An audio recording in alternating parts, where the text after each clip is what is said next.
Meghan's decision to speak about Kate in her interview with Oprah Winfrey may be an obstacle in attempts to repair the relationship between the Cambridges and the Sussexes, a royal author has suggested. Royal commentator Ian Lloyd believes it will be difficult for the Duke of Sussex to bridge the gap between his family and the royals following his exit as a working member of the firm and the blistering revelations and claims made over the past month. Mr. Lloyd, author of The Queen, 70 Chapters in the Life of Elizabeth II, claimed it could be particularly difficult to mend the brotherly bond between Harry and William after Kate was mentioned during the Sussexes' interview with Ms. Winfrey last year. Asked how can the relationship between firm members and the Duke and Duchess of Sussex can be healed, the expert told Express.co.uk, "I just can't see it happening, particularly with William. There was all the stuff about Kate and Meghan crying at the wedding in the Oprah Winfrey interview.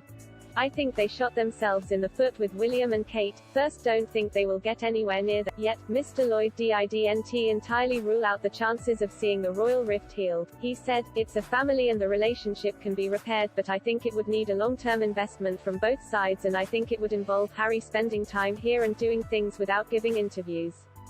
Meghan mentioned the Duchess of Cambridge after Ms. Winfrey asked about the report she had left Kate in tears during a fitting for the Flower Girls in the run-up to the Sussexes' nuptials in May 2019. However, the Duchess of Sussex said the reverse happened and it had been Kate who had made her cry. Meghan added Kate had owned it, and she apologized. The Duchess of Sussex mentioned Kate also in another instance during the groundbreaking sit-down interview. However, this part was not included in the 2-hour-long broadcast but, rather, was released by CBS on the following day. In the clip, Meghan acknowledged it must have been really hard for the Duchess of Cambridge to have been branded Whitey Katie during the years she dated Prince William. However, she added, the attacks the two female royals had experienced were very different. Meghan said, Kate was called Whitey Katie, waiting to marry William, while first imagine that was really hard, and I can't picture what that felt like, this is not the same, and if a member of his family will say, we've all had to deal with things that are rude and racist are not the same.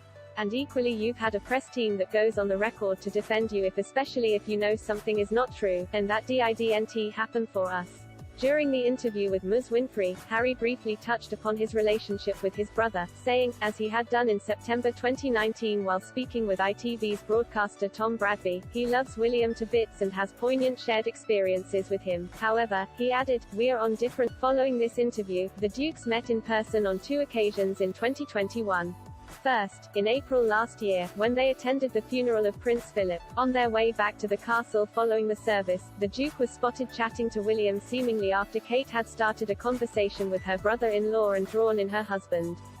On July 1, the brothers met again, this time to celebrate the life and legacy of their mother Princess Diana by unveiling at Kensington Palace a statue they had commissioned in 20.